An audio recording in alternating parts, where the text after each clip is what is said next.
politique, le champion de la planète, est aussi un grand chef qui marche. En visite aux îles Marquises, une première pour un président de la République, pour marquer son soutien à la candidature de l'archipel de la Polynésie française au patrimoine mondial de l'UNESCO, Emmanuel Macron a reçu un nouveau surnom. Pour cette occasion historique, les Marquisiens ont offert dimanche 25 juillet au soir, ce lundi matin à Paris, un spectacle rare au chef de l'État avec une cérémonie traditionnelle de 600 danseurs et musiciens issus des 6 îles marquisiennes, vêtus de tenues végétales à base de haouti, des feuilles effilées. Seul homme en costume au milieu du stade d'Atuona, principal bourg d'Ivaoa, Emmanuel Macron a été accueilli par des cavaliers en tenue de combat et par un vibrant mavemay, un chant déclamé par une soliste.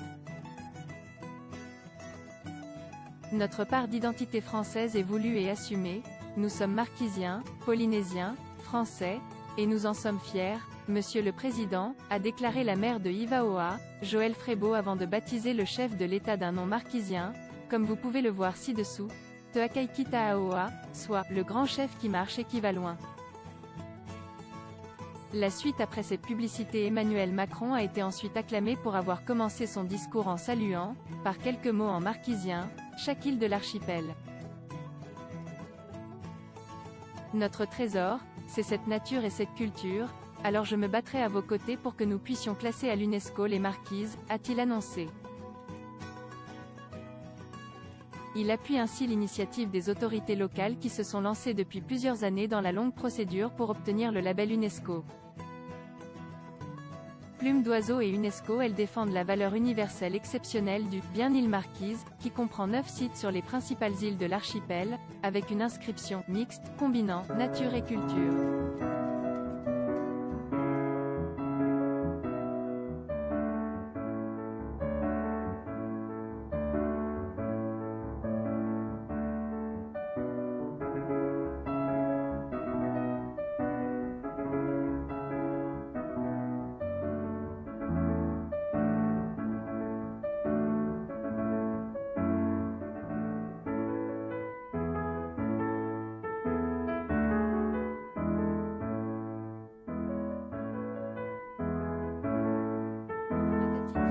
L'art graphique marquisien, figure au patrimoine de l'humanité.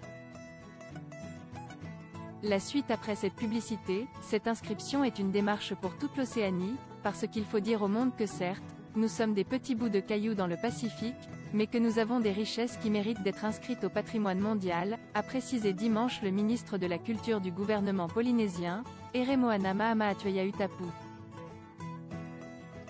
Soyez fiers d'être marquisiens, d'être polynésiens, d'être français, a lancé Emmanuel Macron en concluant, visiblement ému, le discours qu'il a prononcé debout sur une pirogue double traditionnelle en bois.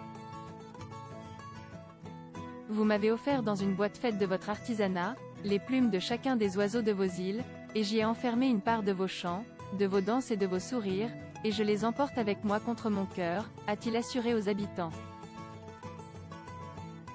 La suite après cette publicité, la cérémonie a été rythmée par le son puissant d'une vingtaine de pahus et fatettes, les percussions polynésiennes. Les femmes ont fait évoluer leurs somptueux costumes à base de plumes dans la gracieuse danse de l'oiseau. En arrivant aux Marquises, Emmanuel Macron s'est rendu sur les tombes, sous les frangipaniers, de 2 grands artistes, le peintre Paul Gauguin, mort en 1903, et le chanteur Jacques Brel, décédé en 1978. Accompagné du ministre des Outre-mer Sébastien Lecornu, il avait auparavant débuté la journée par une cérémonie au monument aux morts de Papeete puis par une réunion avec le président de la Polynésie française, l'autonomiste Édouard Fritsch, et les membres du gouvernement, consacrés notamment à la crise du Covid-19. La suite après cette publicité à voir également sur le HuffPost. Pour le 14 juillet, McFly et Carlito ont survolé les Champs-Élysées avec la patrouille de France. Lire aussi. La liberté où je ne dois rien à personne n'existe pas, lance Macron après les manifestations. Cette rencontre de Macron au Japon n'est pas passée inaperçue chez les fans de manga.